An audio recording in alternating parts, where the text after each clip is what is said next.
Hi, welcome to the Rooted and Reason podcast with Mikey and Ryan.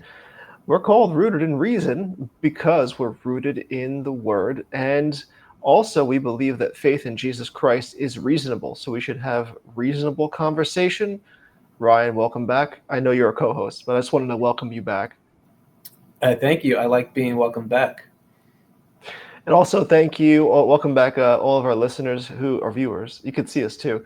Who have come back and returned to watch this. We did a video last time about should a Christian vote in this election because it was a pretty divisive election, depending on where you are in the world, divisive.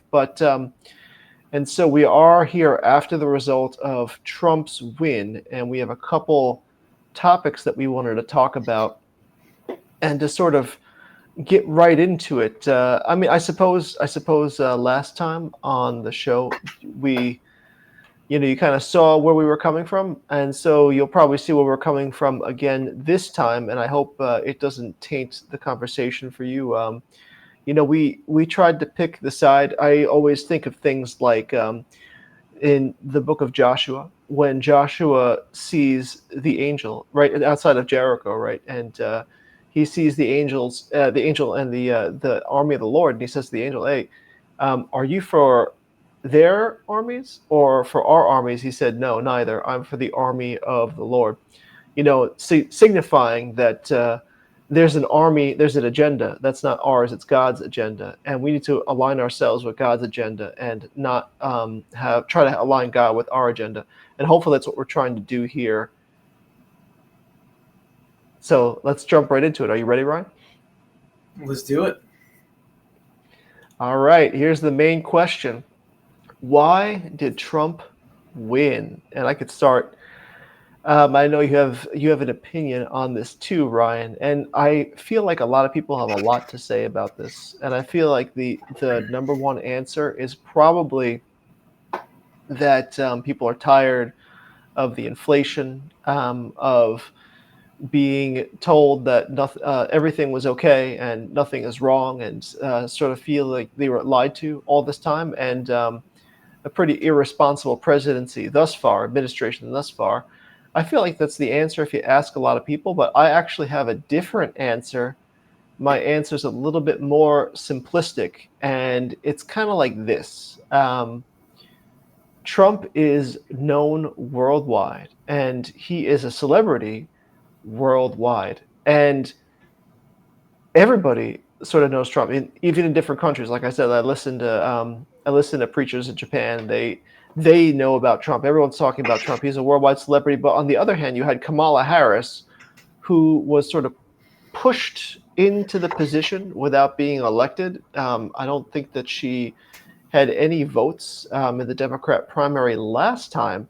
And so you have Trump on one side, who everybody knows is very popular, draws crazy crowds, and you have a woman on the other side who is, um, I hate to say it like this, but deeply unpopular. And no one would have brought her into it anyway, elected her as the Democratic candidate anyway. And you had these two sides, and it seems like the celebrity would win in this. And I hope I didn't offend everybody who's a Trump supporter by saying that or even a Kamal supporter by saying that oh, she's not popular. I mean, she basically wasn't really the sought after candidate as far as I could tell, and it is possible that I'm wrong about this, and the country just wanted to be fixed. But I feel like in a very simple way, it really could be thought of in those terms. I don't know, Ryan. What do you think? Yeah, I mean, I think it's both. You could say that he won because he's just a very popular figure. He's been popular for even since the '80s. You had Oprah. You had other people telling him to run for president back in the '80s, and Did Oprah vote so for him then? yeah, she would have, right? Um, I'm Well, sure. I guess there's two things we know: is that one, Oprah loves bread because she said so, Yeah, and number two is that she wanted Donald Trump to run. I hope that she voted for him while eating bread. I No, mean, he was a very popular figure. You could say that he was on the top regarding business, entertainment, and now politics, which I don't think anybody has done ever. And is that why he got elected? Maybe the first time. Um, Now this time, you could say that there were serious problems with the border, serious problems with the economy, and I guess it just for me it just all narrows down to the economy. You know, when people are basically cashing out on their credit cards, they're in debt, living paycheck to paycheck. Um, Someone's going to offer them new ideas, maybe even some policies that they may have never heard before. But Trump is also experienced, so he's done it before. He was right. the president before, and so he did run a good economy until COVID. And so, why did Trump win? I think it's just pretty simple. Um, Kamala didn't really offer anything. She didn't offer um, any new ideas, any policies. They even asked her when she was on The View, would you do anything different compared to Biden? And she basically said, no, I don't think I would. And so, And people do say that that is the one thing that sunk her campaign. I have seen a video about that. They tried to ask her a softball question, and it turned out to be really bad for her. yeah, and that's a tough question though. Like, if you're in her shoes, are you going to throw the president under the bus like that? So Right. it's like, what do you do with a question like that? I think that by not even answering it, that doesn't help. So I think she could have answered it and propped him up a little bit at the same time. You know, she could have offered some changes here and some changes there, but at the same time, she could have said, "Listen, Biden did a good job here and there," which most likely wasn't going to be true. So it was tough for her. But why did he win? I think he won because people wanted him back in office, and they believe that he offers better policies. And I think it's just real simple. I don't think it's that complicated. So you don't feel that Trump won because people are racist and evil, and they wanted to elect a racist evil person. You know, can we even go there anymore? Because the Latin vote, the African American vote increased even since 2016. So after all this talk about him being racist, about basically saying that certain countries were, I don't know, crap hole countries, I guess you can say.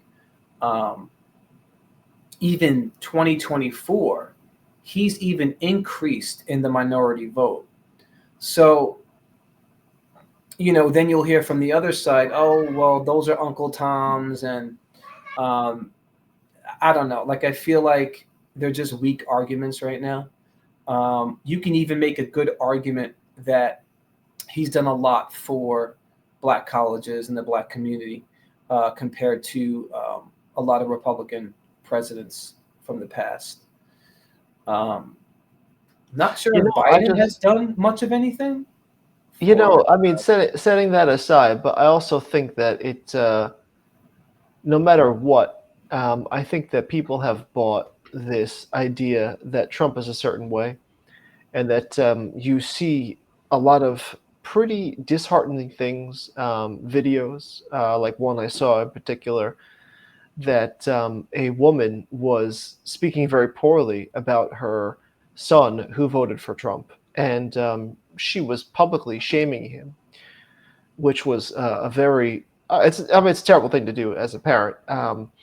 However, she couldn't understand why. people would vote for Trump or why her son would have voted for Trump, because he's such an evil and terrible person. I know we covered this at last podcast, and I won't rehash it. You could go watch that, everybody, if you wanted to see us talk about how evil Trump is, or if he's uniquely evil or something like that. But um, one thing I do notice about this, though, is that the media, in my opinion, has effectively caused a very good part of the population to almost turn their head to the facts as they're laid out, and have this idea of Trump as something so terrible that if somebody else votes for him, they must, that person or those group of people must also be as terrible by association. So the whole idea of like Hillary calling Trump supporters deplorables, or I forget what was the thing that Biden said last time.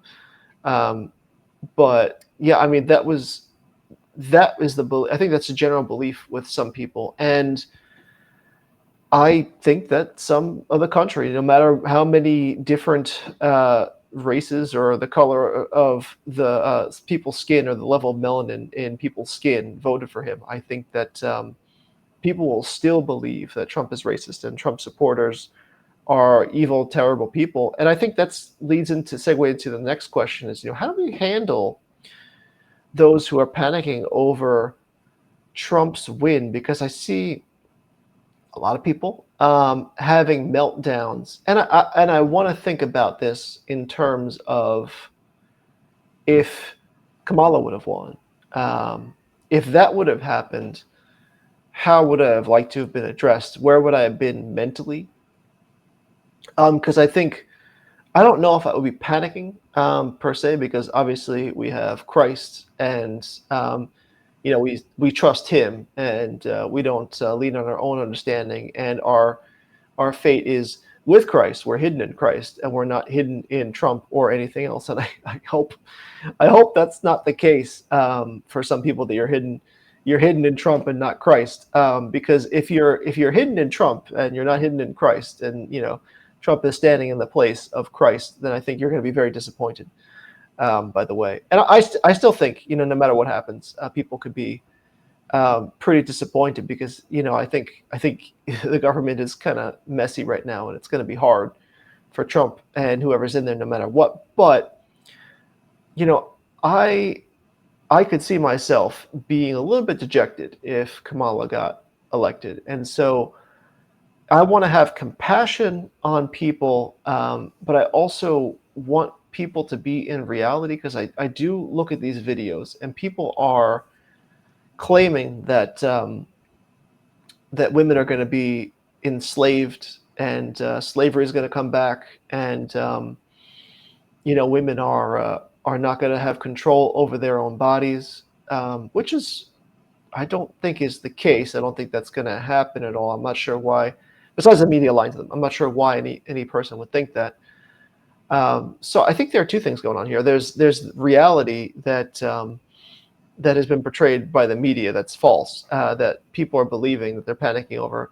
And secondly, I mean, people have honestly, voted for a candidate that lost, and they're kind of bummed about that. So there are these two things, and how do you kind of address that? What do you think about that?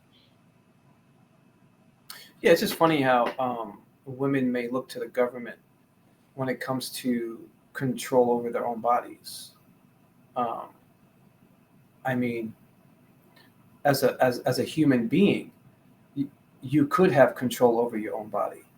So it was just weird the way you put it. Like they're upset because they think that they won't have control over their own bodies anymore because of Right. pro-choice and things like that. But you don't need the government to have control over your own body. You can control your own body. I'm not sure why you would need the government for that.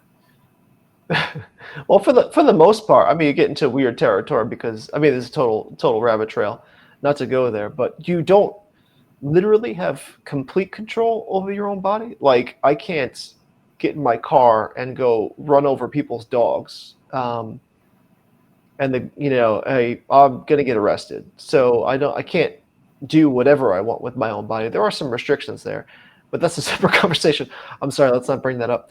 Um, yeah, I mean, so I really think that it is good to have compassion on those who are sort of panicking over Trump's win, and I think it would be good to really pray and come alongside those people because I do feel compassion on those that are really kind of sold on the media's whole Hmm.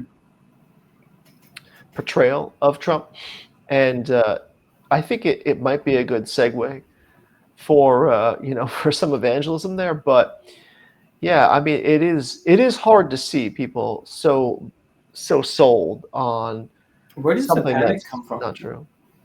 Where does the panic come from? What do you think?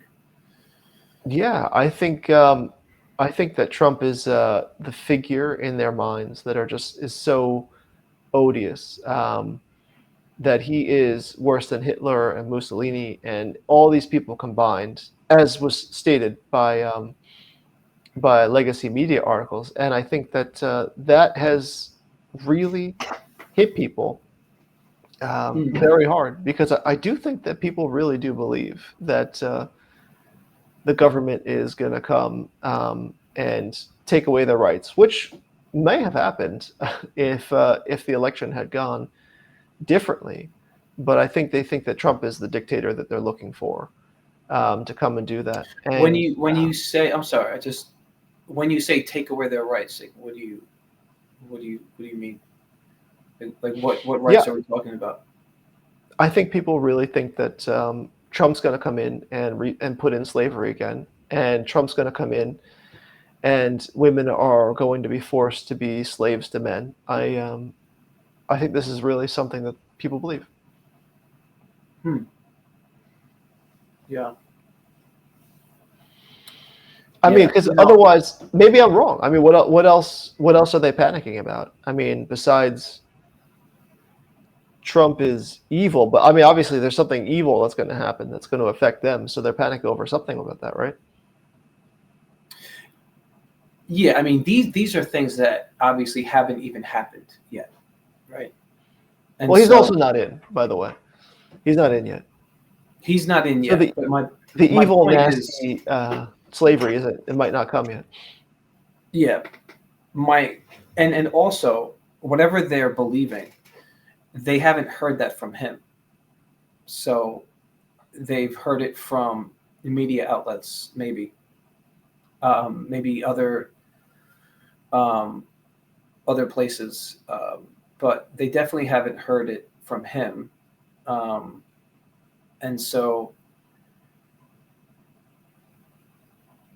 what you were saying before, I would be if Kamala got in, I probably I would have had a really hard time with it, honestly. And it's not because of what's going to happen with her, but it's because what's going to continue to happen with her That's true, as right? president, right? Because what's happening is already happening, right? It's the murder of millions of babies every year, right? It's storybook hour with drag queens in the libraries. It's pornographic material in the school libraries. Right.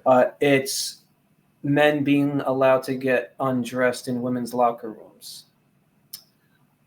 It's the economy. It's inflation. It's eggs being double, triple the price. Uh, I know I'm missing a few more, but there's just so many things that's already happening, right? So, yeah, so I would have been upset. I would have been maybe even a little, uh, I don't know, a little depressed maybe for a little while. But Hmm. it might be because all this other stuff that's happening, it's going to continue, and Right. it probably would have gotten worse. Um, because Kamala said on The View, I'm not going to change anything. I think everything's great. So when it comes to Trump, thinking that now, women are going to become slaves, um, uh, and all this other stuff. It's just all hearsay. It's not real. You know what I And to mean? be fair, maybe that's the real crazy people. And I have to say, a lot of that stuff is a real head scratcher. Maybe this is my bubble showing. People can point a finger at me and say, "You live in a bubble." I mean, I do live in Texas. I do live in one of the most conservative cities in all of America in Texas. So it is hard to say that I live in a very uh, liberal area. But I must admit, I do have trouble understanding the belief that things are going to go in the opposite direction as far as rights. Because and we're going to get to this later. I do want to get to this later, but I feel like all the things that people are panicking about now that I see online, I think that would be what they should have been panic about if Kamala was president, in erasing of their rights. Because I do not believe that Kamala would have protected rights. I don't believe that Kamala would have made the government smaller to make people's lives easier. And like you're saying, I don't believe that Kamala would have helped me store more money in my wallet. And for this reason, by the way, I mean, my wife is very adamant about buying. By the way, we're not sponsored, so I can't give you any brand names. But emergency food, we have tons of MREs and emergency food, just in case something happens. So there's always the thought about that. So yeah, I admit I have trouble. I have trouble understanding where people get this from, if not believing the media lies. But I mean, a fun fact and an interesting story, and here's maybe an indicator to stuff it back into. I'm not going to edit it, to leave it here, but to stuff it back into why did Trump win? My dad called me, and my dad said that Trump was right. Trump was right in that Kamala basically could have done anything she wanted for the past 4 years to fix anything, but she said she wanted to do it now. So basically, to your point before, that it was going to be a continuation. There was nothing different about what she was going to do. My dad felt that. And so I think that it's very possible that the American people felt that as well. Your dad's However, a lib. I think my dad is in represented a good representation of. All right, so this is a true story. Right before the election, before voting, there was a huge surge, apparently. I don't know if you saw this. I thought it was hysterical. My wife thought it was hysterical too. There's a huge surge in searches on Google. Who are the presidential candidates? Mhm. For people who didn't know who was actually running. And it's interesting that there are people who are actually that, and good for them, actually, probably good for them, that dissociated from Mhm. politics in general, especially this election cycle, which is a pretty hot one. Hmm. So I think my dad sort of represents those people where he doesn't exactly know, he's not really following, but he kind of follows, and he thinks of it in more simplistic terms, not as an insult, as a way to just basically say, I don't like what she's doing. I don't like that we would continue on like this, and no matter what happens, I don't want to continue like this. Everything is way too expensive. So Yeah, yeah, I think that's what it is. yeah, yeah. You know what was interesting? I don't know if you watched some of those TikTok videos and about these people just having meltdowns and going crazy. Um, there were some YouTubers basically playing these videos and kind of yucking it up. Felt like it was funny. I thought it was kind of funny, but then at the same time, I'm like, is this something that we should be laughing about, or is this something that we should be praying about? Right. Especially for people who are really struggling. Um, because I think you hear a lot of people, especially pointing toward the Christians when it comes to Trump, because you'll just hear a lot, oh, in Trump we trust, and in Trump whatever, and it might be true. There might be some Christians who worship this guy. I mean, this guy has his own cult following, but Yeah, I actually saw that. During the first election, someone had a candle of him. Like they have it's candles of pretty Jesus. sick. Yeah, yeah, that's So that amazing. Really. candle of yeah, Wow. she lit the candle. Yeah, you got to appreciate that. Um, but are we in a place, in a season where it's just gone way too far, where we're just looking to these political leaders as godlike figures? What do you think Right. about that? I think so, and I'm going to actually reserve my bigger comments to our last topic. What should we do as Christians now? But Yeah. I do think that we put so much stock in celebrities and Mm, politicians, and I think that we end up putting people on a pedestal, which is great that we're not known because people would inevitably put us on a pedestal. But how could you? If you put me on a pedestal, just speak to my wife; she'll set you straight. But honestly, I do think that it is true. People were saying Kamala's going to come in and save stuff, just like people are saying Trump is going to come in and sure.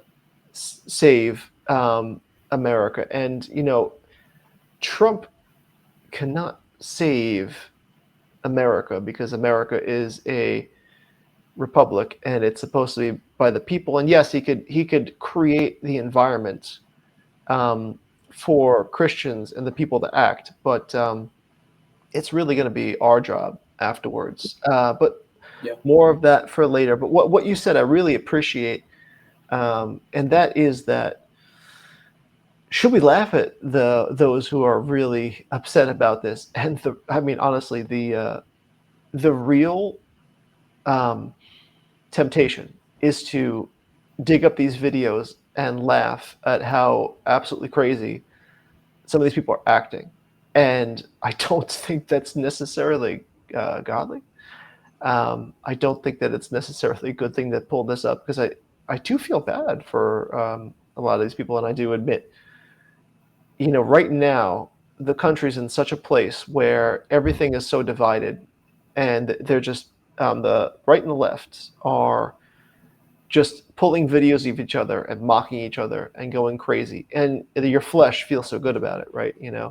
They have this whole thing, leftist tears. You got to store up all those leftist tears, but I don't think that's good or biblical either to enjoy your opponent suffering and laugh about it. I don't think that's the right way to handle it either. So, and speaking of that, there is a lot going on in with talk about deporting people. And so I know you had something that you wanted to bring up with this. Is it wrong to deport people? And it's here's the idea, and I don't exactly know at which capacity deportation in the country is going to happen. I do understand, and we all understand that there is a crisis going on right now in this country that's illegal immigration. It's happening in quite I mean, in astounding numbers, in numbers that can't be tracked, by the way, and amongst the people who are coming here for honest opportunity to really have a good life here, there is unfortunately child trafficking, there is drugs, and there are criminals, including terrorists, coming over the border. And so there's this whole mixed bag of both good and terrible coming across. And we do live in a pretty messy world. And I just want to throw something up there. I know you would say the same thing. I and all the people I know are totally cool with people immigrating to this country. As you know, I in fact myself am not a Native American. I did. You My you ancestors, didn't you immigrated, or you didn't immigrate? my distant relatives did. I didn't personally. So I'm obviously European, but Yeah. Okay. yeah, I mean, I my family wasn't originally here, so at some point, so I can't hate Gotcha. on immigrants.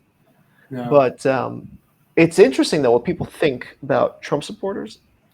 Now, to qualify that in a different way, like we were living in an apartment in above a deli, and there was work being done to the apartment, and I used to live there was there a too. guy. That's pretty Yeah, crazy. yeah, yeah. That's how Yeah. Yeah. Yeah. that's how we became close Wow. friends. And so I think you left by that time, but they were doing the wall over, and there was a Oh, guy working at the outside wall, right, on the building. yes, and there was a guy working at my second story window. I promise there's a cool part of this story, but maybe not cool, but someone was working outside my second story window, and I took a picture of the guy working out of my second story window because I work from home also, and so I'm like, oh, he's working. I'm gonna miss this. I posted on Twitter, I'm gonna miss this when um, when this is done. And I was talking about the guy who came and visited me at my second story window every day to work on the on the wall, the outside wall here, and somebody replied on Twitter from Brazil, a friend of mine from Brazil, and said, "Why? Because Trump's going to deport him." And Oh in wow. that moment, I thought to myself, "Wait, number one, you think that I actually want this guy to be deported? Is that he's working on the wall and I want to get rid of him? Are you kidding me?" And secondly, does he look like an immigrant? I mean, are you passing judgment? I didn't even mention that he was an immigrant. I don't even know if he could be here longer than I've been alive. I don't know. How would you, what a racist thing to say. So odd, but so I think people think this terrible thing about people, Trump supporters in general, or the right in general, that everyone should go back. And I'm sure there are people like that, which I definitely don't agree with. But I don't see people being deported wrong or unbiblical to begin with. Um, if people come here in not the correct way, but I do see the argument that people should be vetted when they come, obviously, and I do see that the idea that the current system could be broken. I don't actually know the ins and outs, and maybe used to be fixed. But yeah, I don't think it's sustainable to just let everyone in like we did. So there's obviously a problem, and I think we need to have something in between. But what do you think about this? Because I know that you had something much more brilliant to say about it. Yeah. Right. um. Yeah. I guess I would say when it comes to immigration, as a Christian, I think we have to approach this as a Christian, right? So when it comes to immigration, we can't think like a Democrat regarding immigration, and we can't think like a Republican regarding immigration. We have to look at this through a biblical lens. You know what I mean? We have to think like a believer. We have to look to the scriptures. Okay, what do the scriptures say about immigration? And and you can take some principles out of what the scriptures are saying. And you know, I like what Leviticus says. It's in chapter 19, verses 33 to 34. And this is just one of the many when it comes to immigration and when it comes to foreigners. So it says, "Do not take advantage of foreigners who live among you in your land. Treat them like native born Israelites and love them as you love yourself. Remember that you were once foreigners living in the land." And so we have to, when it comes to living around people, and now I live in New York, and so there has been an influx of immigrants in the area, and you're in Texas, and I mean that's the epicenter of where they're coming through. You know what I mean? So you're probably seeing some of that as well. But um, when it comes to immigration, how am I going first? How am I going to treat the immigrant? And I think we need to start there. Is okay. So if they're here, how am I going to treat the immigrant? Am I going to call ICE once I see one, or if there's one in the church and I know that he's an immigrant, am I going to call up ICE to go pick this guy up? Mm. Um, that's something to think about. Um, that's something very difficult to even gauge on what the right thing would be.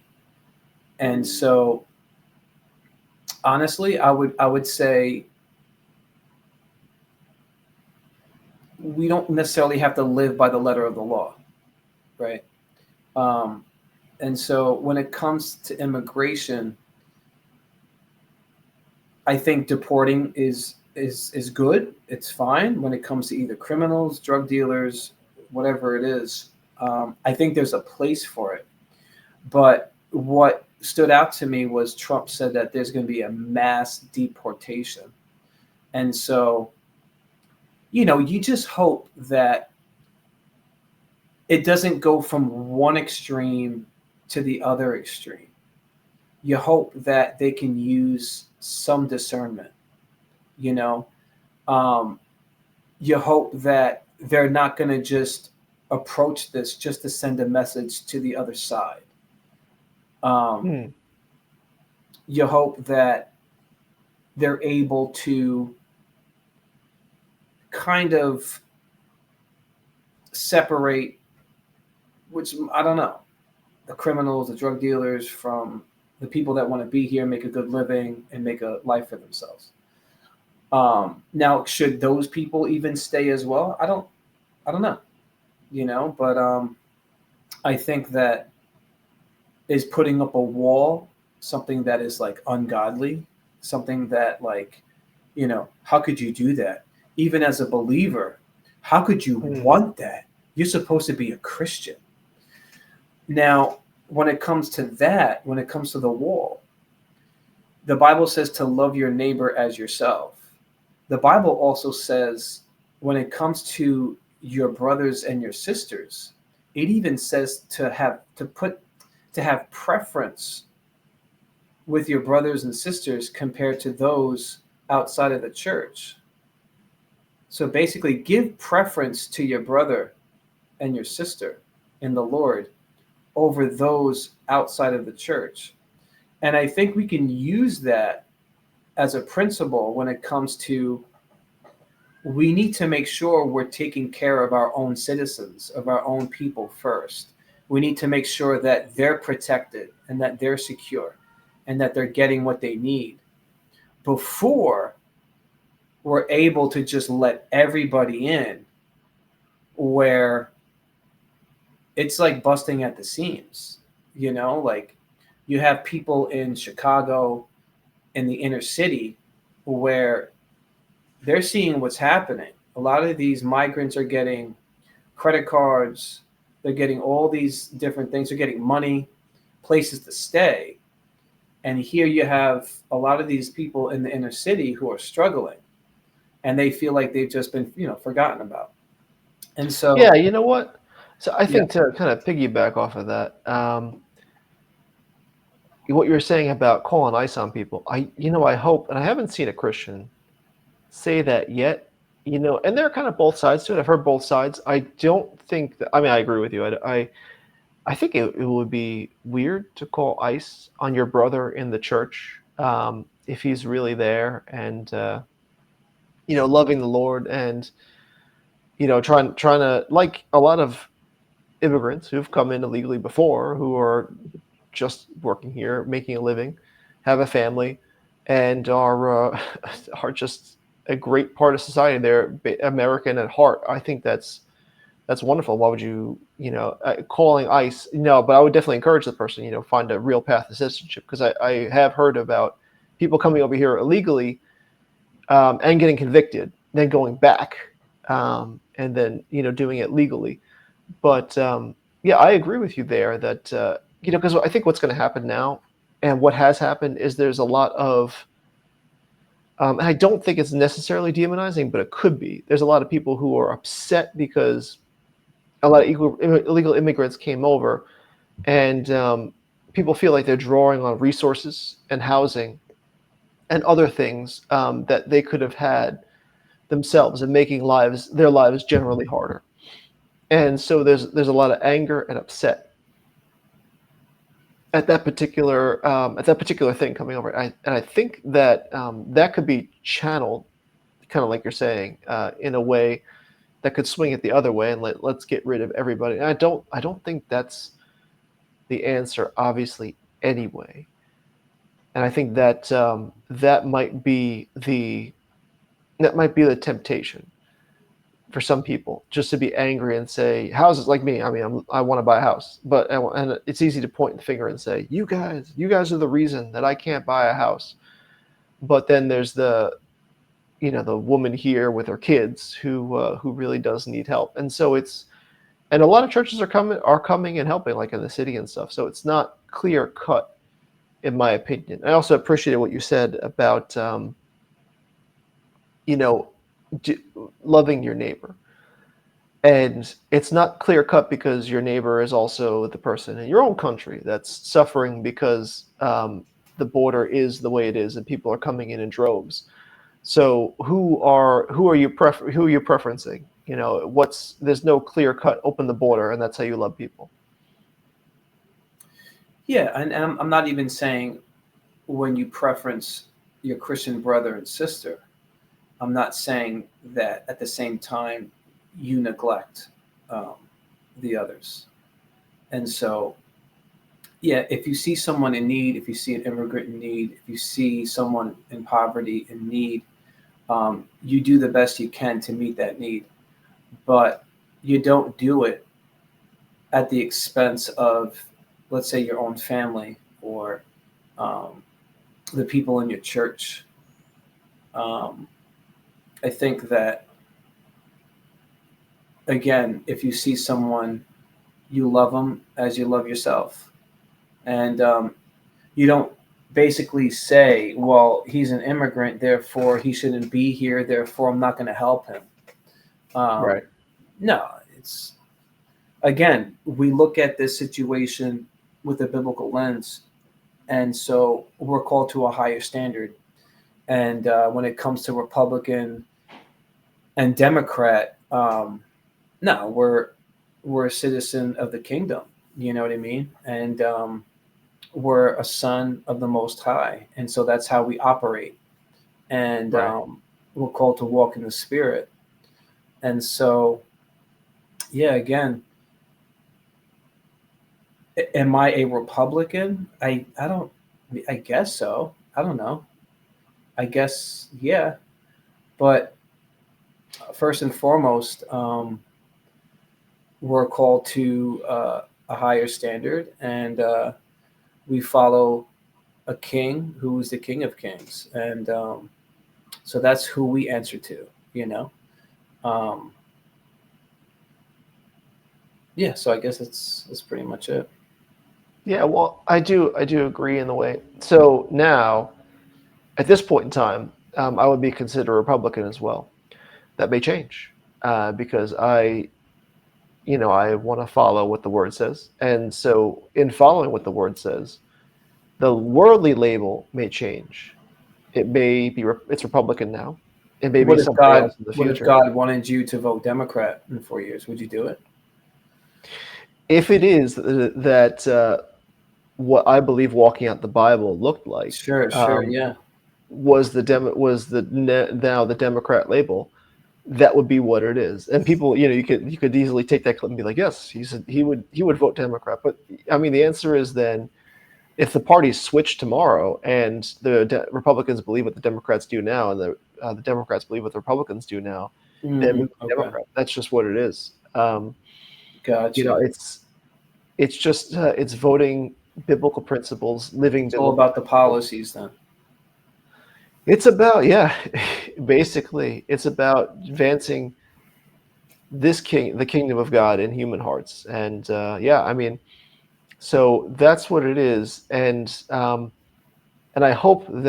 really hope, honestly, because I struggle with a lot of this stuff, and I hope Christians wrestle with this stuff too, and they wrestle with how to really love people in this hard and messy world. I know a lot of people do, and I hope that we just don't have one single pat answer. And I know people also who talk about this stuff publicly do have to have more clear cut answers, and I'm glad that I'm not a pastor, because so I don't have to get up there and say like this is exactly how you have to do things and be responsible for that. I could kind of work between not two of them. I'm not be on the fence about stuff, but not be in charge of a whole bunch of people, and tell them and shepherd them in a certain direction, and pray that I don't get called to be a pastor. Anyway, but moving in, moving into something more. I don't know. It could happen, but God has used. You know, wait. Should I say that? Should I say God has used worse people? Is that a really prideful thing to say? No, I think it's very humble. It's super humble. It's very lowly. God has Yeah, used I worse. might. I That's might be the yeah. most humble person to walk this earth. I don't know. So now for a more of a fun question, and we don't have to spend a lot of time on this. What in the world is going to happen after Trump? This is our second to last question. And what in the world is going to happen after Trump? And let me just lay the groundwork here. Um, the left is so far left now that it is absolutely mind blowing. So when I feel like when we had men who say that they're women and that should be accepted, women that say that they're men, and anything in between that, if there's such a thing, and then surgeries for children and people just destroying perfectly healthy body parts. I feel like when this stuff is going on, the left has definitely gone off the rails. And Mhm. now the response to that, in my opinion, is Trump, who is another completely polarizing figure, but now he's permanently in politics.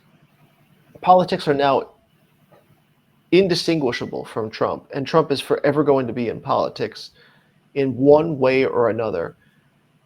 And so we've lost all decorum in politics whatsoever. Mhm.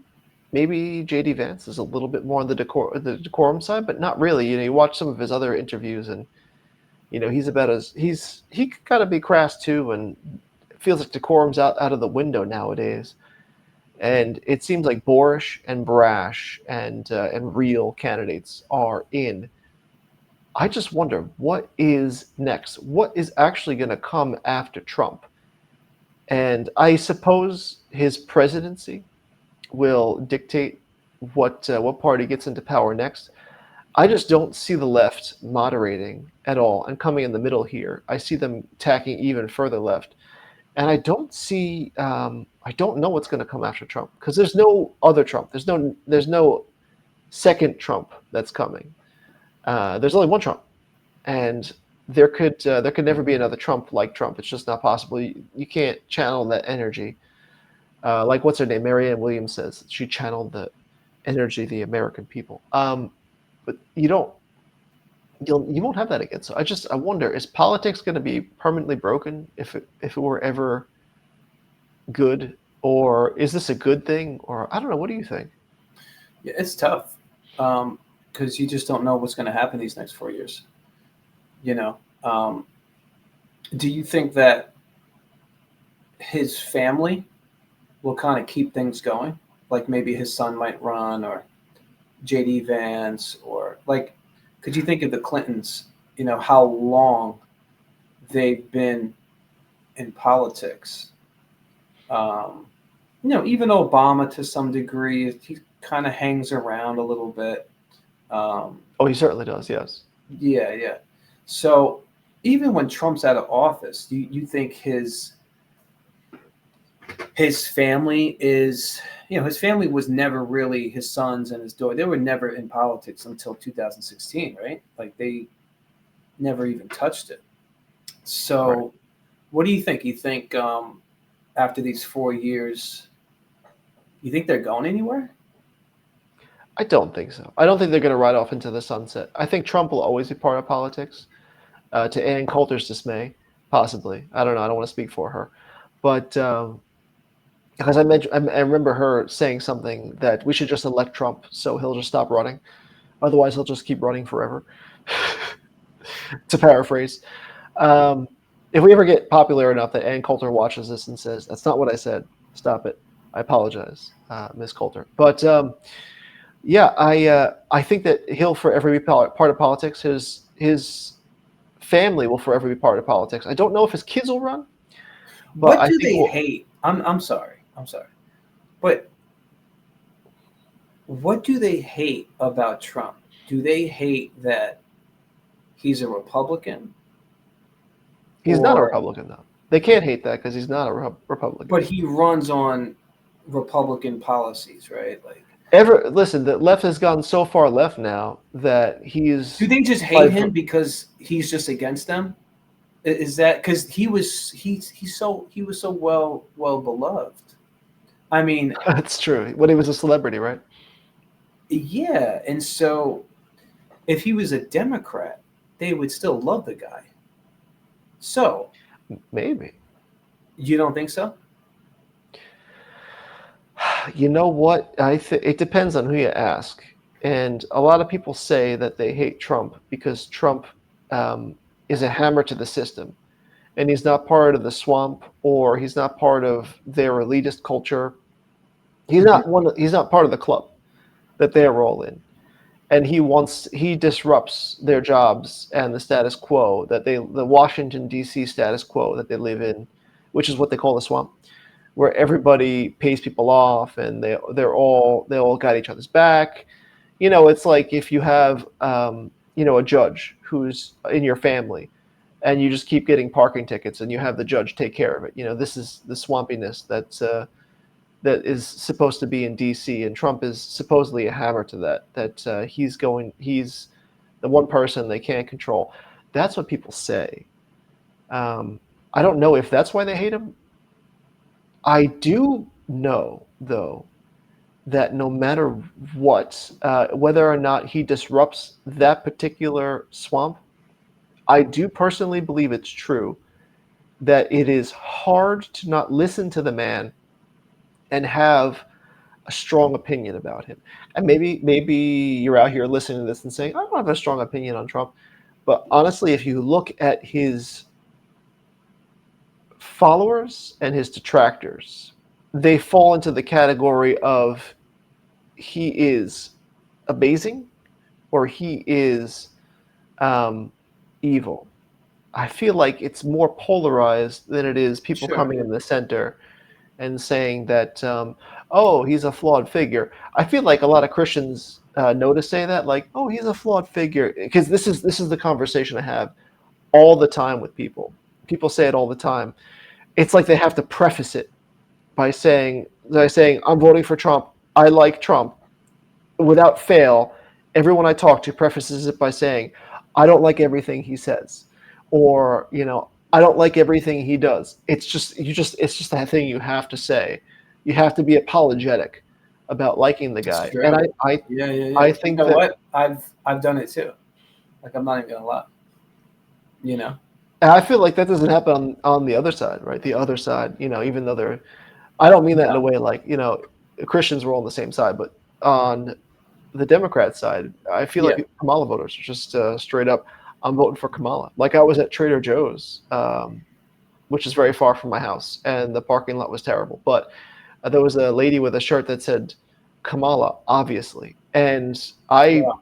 wanted to go up to her and ask, "What's obvious? Help me Yeah. understand. I Yeah. want to I want to be included into the Yeah. obvious." Yeah. Yeah. Yeah. Yeah. And most likely, the obvious would be bringing up Trump. So you want to hear, well, what's the obvious regarding her? Like, Right. what is she for? Like, what are you voting for? Not what are you voting when it comes to Trump or against Trump. It's never really when it came down to it, when you were voting for Kamala, and if you asked a Democrat, if you asked a Kamala voter, um, it was never, I'm voting for her because she can do this, she can do that, she can bring this to the country. It wasn't that, and that was the difference, a stark difference than if you spoke to a Republican or someone voting for Trump. They could just they can bring up 4 or 5 different issues and Right. why they're voting for Trump. It was pretty easy. Even if you said one thing, you could say, "I think he'll be better with the economy." Boom, that's it. Um, so, what is going to happen after Trump? To come back to that question, I think Trump. I think his influence will live on. I think People are going his to hear that and they're influence going to will live say on. his influence is going to live on. You've just triggered Yes, half of America. vicariously through his sons. I just don't see it going away. I have to say this, and I'm going to upset the 5 people that watch our show, but I I feel like if Kamala had won, it would have been more comfortable because we would have known what to expect after she left office. Politics would have continued on in the Mm, same sort of predictable, the same old class of people getting in power, the same mm. old Ivy League people who know each other, the whole bureaucracy continuing, the aristocrats being in charge. I that actually has a certain comfort versus now with Trump in, maybe it's a toss up what happens. Maybe we don't go back to status quo Washington D.C. Maybe some stuff does change this time. I don't know. Well, does the Democrat Party change? Do they feel like they need to hit a reset in some way where they are thinking, this whole woke agenda isn't really working anymore? Um, do you I think don't know, that man. they're Yeah. going to hit some kind of reset or say, you know what, like we need to kind of shake things up a bit? Um, do you think they might revert back to more of a moderate uh, way when Clinton was around, I don't know. I feel like the Democrats, they need or to is have it a, just they do need over? to have a real come to Jesus moment in the sense that, I mean, I would love them all to come to Jesus. I'm not saying that there are no Christian Democrats, but a come to Jesus moment in the sense that they need to figure out, oh, their party has taken a strong left turn, but they've really gone off the cliff with their beliefs. And the only thing they had is that Trump is a racist and evil and terrible, no good person, and the Republicans are racist and evil and no good. That's the only thing they have going for them. Take that away, and Do they all still they're have that left. going for them? I think people still believe it, but once Trump is gone, they don't have somebody to hate as much as Trump, and so their next election is going to have a different because I mean, what are they going to run with? We want to still trans the kids. Is that the platforms? Trans the kids, kill the babies. That's great. Oh yeah, by the way, if you vote for the other side, you're voting for Hitler. I mean, that can only work a couple times. How often? How much could that win?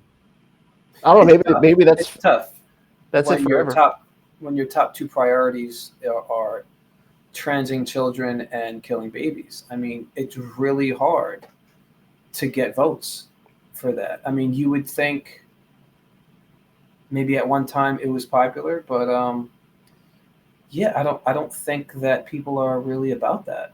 So our last thing after hitting our hour mark, what should Christians do now? And I saw this before the election. There were a bunch of Christians that were saying, and even someone that you spoke to had a whole Bible study on this.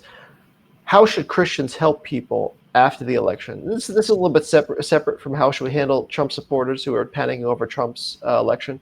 How should Christians handle Trump's election now? And I suppose I don't mean it in the same way that perhaps some people said, like your friend was talking about, how should a Christian help people who are bummed after the election results? I Mm-hmm. think that yes, it is very possible, and I don't mean to be a conspiracy theorist. It is very possible that we could have dodged a bullet. And I don't mean that in a way in the sense that if Kamala were elected and she did the worst thing possible, worst thing imaginable Hmm. against Christianity, and started torturing Christians and making them recant and doing some real Book of Acts stuff, I, I don't think that would might, I don't think that would happen necessarily. Maybe not immediately. I don't know. I think it'll eventually come to that. But I don't think that no matter what she or anybody could do, you can't stop God. So I don't think Christianity is going to go away. I don't think you could kill off.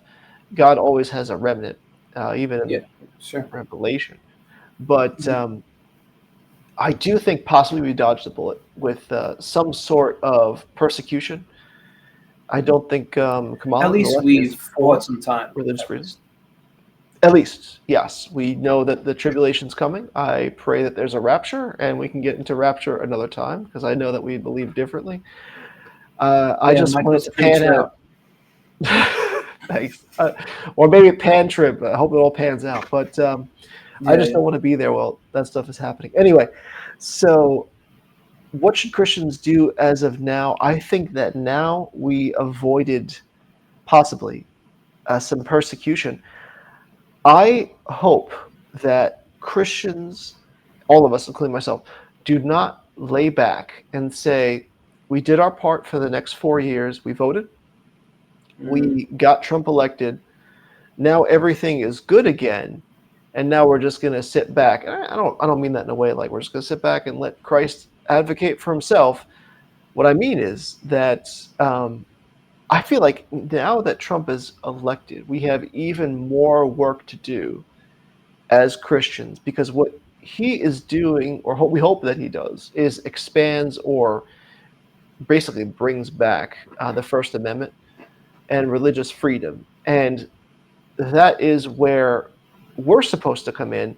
If he shrinks the government, which I hope that he does, and if the government does shrink, he's not going to be able to change the hearts of the people. So, for example, William Wilberforce, when he um, before slave trade became illegal, first he made it unthinkable.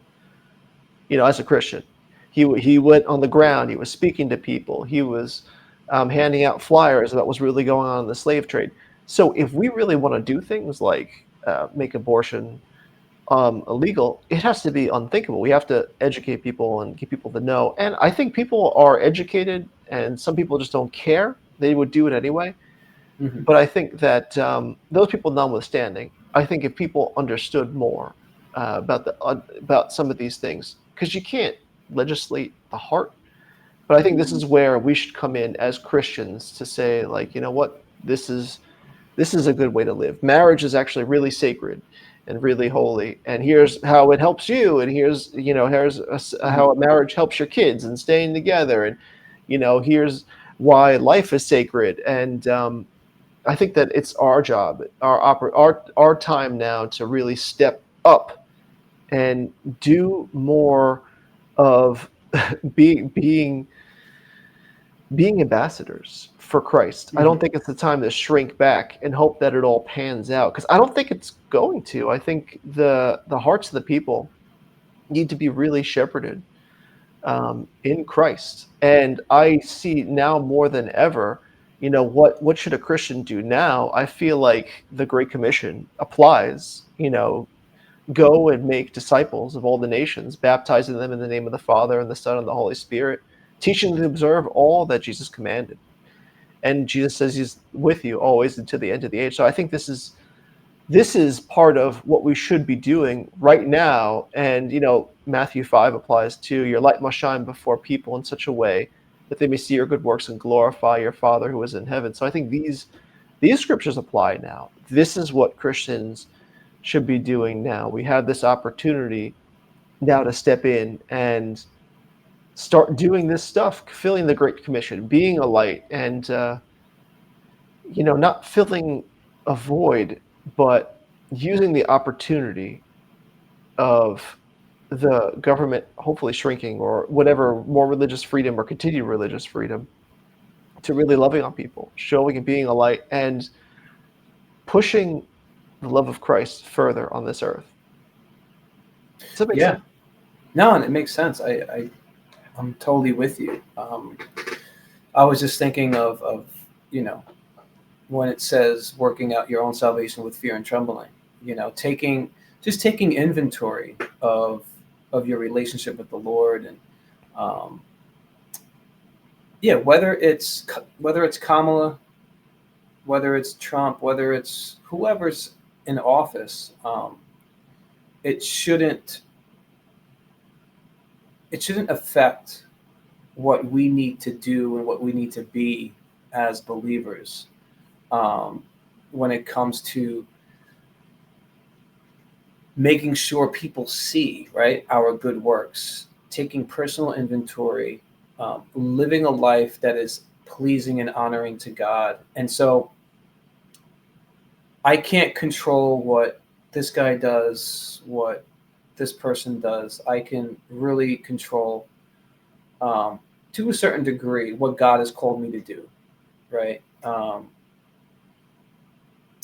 You know, it's really up to us. And like you said, opportunity. God is giving us opportunity, whether we're Right. at our workplace, whether we're serving full time in ministry, whether we're at the local church. Just take any and every opportunity, um, to be to be a minister, and to be a blessing on this earth, to live for the benefit of others, to be a sweet smelling aroma to God. And so, yeah, I think it shouldn't change, uh, when it comes to whoever's president, or if the government's big or small or whatever. Um, I think that every day that we have, just use what God has given you, whether it's gifts, Right. talents, whatever it is. And God has given each one of us a gift to use to glorify Him and to bless those around us. And so, if you don't know what that gift is, pray about it. Ask God to reveal to you what that gift is, or what God's purpose is for your life. If there are those of you who, just maybe might be lacking the understanding of what He's called you to do, it could just be simple as being a blessing at your job, showing Jesus at your job, um, and that's what I'm learning to do. And sometimes it's hard, but Yeah, for sure. and if you find it hard, then sometimes for me, what helps me is just praying that God gives me opportunities and opens up doors to talk to somebody, to pray for somebody. And if you want those doors to be open, He'll open those doors for you. So, yeah, regardless of where we're at, um, I think that God's command still stands: go out and make disciples, and that's what we should be doing. Yeah. Yeah, I appreciate what you said because we can't control God's calling on our lives, but we can definitely control the response that we have. And I feel like we've been given religious freedom in this country, and I do feel like it's God then turns around and will say, "Okay, so what'd you do with it? I gave it to you, so you had the freedom. What'd you do with it?" And Mhm. it could very easily not be there. And while it's still daylight, trying to work and do the work. That's the hard part. Mhm. And that's what I think Christians should be doing. And with that, I think, Ryan, could you take us out and say goodbye to the good folks and tell them how they could support this video? Yeah, sure, sure. So, if you guys like this video, please like and subscribe. We'd love for you guys to join us. We try to do this once a week, but yeah, just keep us in prayer. We would like to do this more often. We just enjoy doing this. It's a blessing, and so just want to thank everybody for joining us, and we'll see you again. Lyle?